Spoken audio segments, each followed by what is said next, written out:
Excel has two different type of tables. One is just a table and other one is a pivot table. दोनों अपनी अपनी जगह important है। इस पूरे मॉड्यूल में हम दोनों को डिस्कस कर रहे होंगे। तो स्टार्ट करते हैं विद टेबल। ये हमारे सामने एक डेटा है जिसमें आपको प्रोडक्ट ए से लेकर जी तक मिल रही है। उनकी जनवरी की सेल्स और फेब की सेल्स आपके सामने मौजूद है। इसके अलावा I3 में हमारे पास एक रेफरेंस सेल मौजूद है जिसमें हमने जनवरी की टोटल सेल्स को सम करना है। So let's start is equal to sum. मैंने रेफरेंस दिया, हिट एंटर। आप देखिएगा 180 आया टोटल। ये सम है of this total January sales. मैं यहाँ एक प्रोडक्ट ऐड करता हूँ H। अगर मैं यहाँ 20 टाइप करता हूँ और इंटर कर लेता हूँ तो क्या इस 180 पे इफेक्ट आएगा? क्या ये 200 हो जाएगा? Let's see. नो, ये 180 रहा बिकॉज इसकी रेंज यहाँ पर फिक्स थी D4 से D10 तक। हमारी रिक्वायरमेंट है कि हम अपने डेटा सेट को ऑटोमेट करना चाहते हैं, यानी मेरे अगर यहाँ पर जितने नंबर मेरे पास रोज के ऐड होते चले जाएं वो तमाम के तमाम इस सेल में ऑटो सम होते चले जाएं, जो कि बिना टेबल के पॉसिबल नहीं है इन दिस सिनेरियो। सवाल आपके जहन में आ रहा होगा कि ये स्क्रीन पे जो शो हो रहा है ये भी टेबल है। यस, यू आर राइट, ये टेबल जरूर है बट आपके लिए और किसी भी ह्यूमन के लिए। एक्सेल इसको टेबल कंसीडर नहीं करता। इसको एक्सेल में टेबल बनाने के लिए हम क्या करेंगे, चलिए बताते हैं आपको। सबसे पहले हम ये एक्स्ट्रा रिकॉर्ड रिमूव करते हैं। उसके बाद हम यहाँ पे इस डेटा सेट में कहीं पर भी किसी भी सेल में इसमें यहाँ पर कहीं भी आप अपना कर्सर रखेंगे और रखने के बाद आपने इंसर्ट पे जाना है।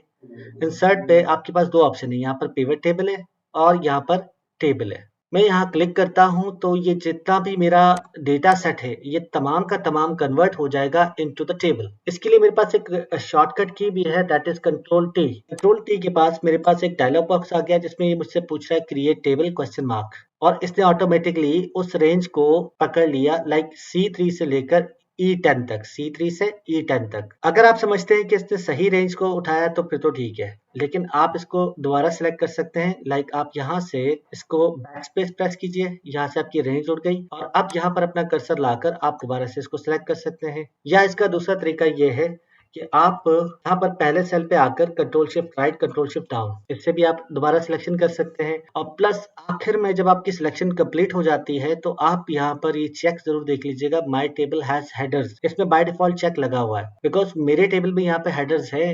अगर आपकी टेबल में यहाँ कॉलम हेडर नहीं है तो आप इसको अनचेक करके फिर ओके कीजिएगा। अब मैं इसको ओके करता हूँ। से इसको टेबल में कन्वर्ट कर दिया, और इसका हमें पता कैसे चलेगा? जब मैं सेल के इस टेबल के अंदर अपना कर्सर रखता हूं तो यहाँ ऊपर देखिए टेबल डिजाइन आ जाता है। मैं अगर बाहर कहीं क्लिक करता हूं तो सी ये टेबल डिजाइन रिमूव हो गया। इसी तरह से मैं यहाँ क्लिक करूँ, कहीं पर भी ये टेबल डिजाइन नहीं आ रहा, लेकिन जैसे ही मैं इसके अंदर क्लिक करता हूँ तो यहाँ पर देखिए टेबल डिजाइन एक्टिवेट हो चुका है। अब हम दोबारा से अपना फंक्शन यहाँ पे टाइप करते हैं इज इक्वल टू सम। इस बार मैंने ब्रैकेट ओपन किया and I went to the location और मैंने पूरा column as it is select कर लिया। जैसे मैंने कॉलम सिलेक्ट किया मैंने ब्रैकेट क्लोज किया। सी इसने अब इस बार रेंज नहीं ली, इसने टेबल 1 और जनवरी सेल्स, ये जनवरी सेल और ये टेबल 1 है। और जैसे मैं इसको ओके करता हूँ इसने 180 आंसर दे दिया। अब यहाँ पर हम ऐड करते हैं अपनी नेक्स्ट प्रोडक्ट। देखिए मैंने नेक्स्ट प्रोडक्ट ऐड की H, और जैसे मैं इंटर करता हूँ आप ये देखें कि यहाँ से इसने टेबल की रेंज को यहाँ तक कर लिया। अब ये मेरे टेबल का पार्ट है। पहले ये अगर मैं बाहर क्लिक करता हूँ तो यहाँ देखिए टेबल की टैब नहीं आ रही, लेकिन जैसे ही मैं H रो में क्लिक करता हूँ तो यहाँ पर टेबल डिजाइन की टैब आ रही है। दैट मीन कि मेरे पास ये टेबल एक्सपेंड हो रहा है। यहाँ पर अगर मैं अब इस टाइप करता हूँ तो क्या ये 180 से 200 हो जाएगा? जैसे ही मैंने इंटर किया सी यहाँ पर ये 200 में कन्वर्ट हो चुका है बिकॉज इसके अंदर हमारे पास यहाँ पे टेबल के अंदर जनवरी सेल्स की रेंज दी हुई है। टेबल में कन्वर्ट करने का हमारा पहला बेनिफिट ये है कि आपकी उस डेटा रेंज के अंदर या उस टेबल के अंदर जितने भी आपके फंक्शन अप्लाई होंगे एक्सटर्नल जगह पे वो तमाम के तमाम ऑटो एक्सपेंड हो जाएंगे, ऑटोमेट हो जाएंगे। नॉर्मली होता ये कि अगर हम अपनी डेटा रेंज के ऊपर कोई फंक्शन अप्लाई करते हैं या कोई कैलकुलेशन अप्लाई करते हैं तो हम उसकी रेंज एक्सपेंड करना अक्सर भूल जाते हैं, लेकिन अगर आप उसको टेबल रेंज में कन्वर्ट कर देंगे तो आपके साथ ये नहीं होगा और आपका बहुत सारा काम ऑटोमेटिक होता जाएगा।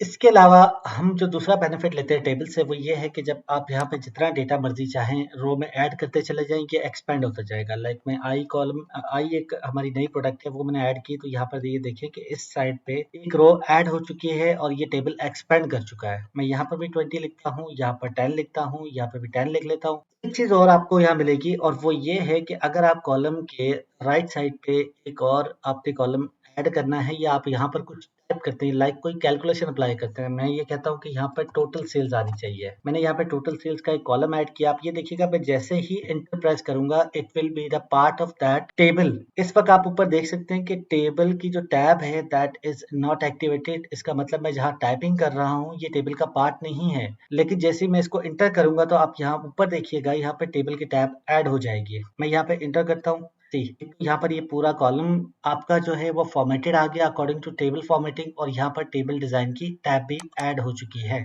अब इस टोटल सेल्स में अगर मैं टाइप करता हूँ is equal to this plus this, यानी जनवरी सेल्स प्लस फरवरी सेल्स, आप ये देखें कि ये सेल का रेफरेंस लेने के बजाय रेंज का रेफरेंस ले रहा है जो कि टेबल के अंदर मौजूद है। ये इसकी अपनी कोडिंग लैंग्वेज है जिसके थ्रू ये बता रहा है कि जनवरी सेल्स को प्लस करेगा फरवरी सेल्स के साथ। और जैसे ही मैं इसको यहाँ पर इंटर करता हूँ तो एक चीज आपको बड़ी डिफरेंट नजर आएगी, और वो डिफरेंट चीज क्या है कि ये जो पूरा कॉलम है इसके अंदर आपको ये पूरा फॉर्मूला जो है एज इट इज अप्लाइड नजर आएगा। फॉर एग्जांपल मैं इसको इंटर करता हूँ, देखते हैं। जैसे ही मैंने इंटर किया तो इसने बाकी तमाम सेल्स के अंदर ऑटोमेटिकली सेम फंक्शन अप्लाई कर दिया। आप ये देखें कि हर सेल के अंदर इसने बिल्कुल वही काम किया है जो ऊपर वाले सेल में मौजूद था। अब मैं यहाँ से इसके नंबर चेंज करके चेक करता हूँ, इसको मैं 40 करता हूँ तो यहाँ पर इसका टोटल जो है जो 30 था it should be now 60। Table को बताने का मकसद ये था कि हम अपनी पिवट टेबल के अंदर जो सोर्स डेटा यूज होगा उसको बजाय एक्सेल शीट के हम टेबल के अंदर लेंगे, ताकि अगर हम फ्यूचर में कभी उसमें कुछ नया डेटा ऐड करें तो that should be recalled by pivot easily, rather than that कि हम बार बार जाके उसकी सोर्स डेटा को चेंज करें। ये बात आपको शायद अभी समझ ना आई हो, लेकिन आने वाली वीडियोस में आपको मैं ये बात डिटेल में समझा दूंगा कि किस तरह काम करती है। But for now that was all about table and we will see you in the next lecture.